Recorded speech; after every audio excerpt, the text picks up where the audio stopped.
अपने एकांत बगीचे में रफीक गहरे दुख की आकृति है।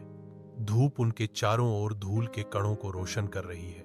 उनकी आंखें अनकहे दुहक से भरी हुई एक छोटे फटे हुए पत्ते पर टिकी हैं, तूफान के क्रोध का एक मूक प्रमाण। बगीचा जो कभी एक आश्रय था, अब उसके रखवाले के शांत निराशा से गूंजता है। रफीक का एकांत एक स्पष्ट भार है जो उसके चारों ओर फलने फूलने वाले जीवंत जीवन को कुचल रहा है। वह नाजुक पत्ती पर विचार करता है जो जीवन की क्षणभंगुर प्रकृति और नुकसान की अनिवार्यता का प्रतीक है। एक आह के साथ जो युगों का भार वहन करती है, रफीक फुसफुसाते हैं, आज मैं जीवित हूं, कल शायद नहीं। सूर्य की रोशनी रफीक के बगीचे को नहलाती है, हर पत्ती और पंखुड़ी के जटिल विवरणों को उजागर करती है।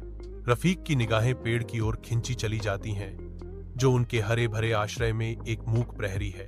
परिचित वनस्पतियों के बीच एक ताजा जीवंत पत्ता खुलता है जो नवीनीकरण का एक छोटा सा प्रतीक है। उसकी आंखें फैल जाती हैं, नए विकास की कोमल हरियाली को दर्शाती हैं जो पुरानी छाल के विपरीत है।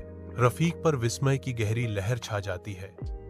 उसके चेहरे की हर झुर्री बीते मौसमों की कहानी कहती है। वह जीवन के शाश्वत चक्र पर विचार करता है।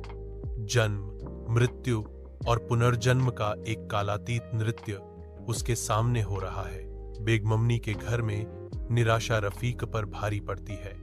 उसके झुके हुए कंधे उसकी दुख भरी आवाज को दर्शाते हैं। बेगमनी की आवाज नरम लेकिन दृढ़ है, सांत्वना देते हुए।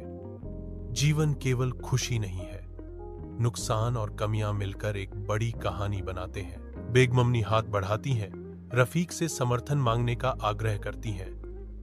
जब आप गहरी मुसीबत में हो तो यह कहना जरूरी है, मुझे मदद चाहिए। बेगमनी रफीक का मार्गदर्शन करती हैं, उन्हें एक स्थानीय सहायता समूह की ओर ले जाती हैं जो उनके अंधेरे समय में आशा की किरण है।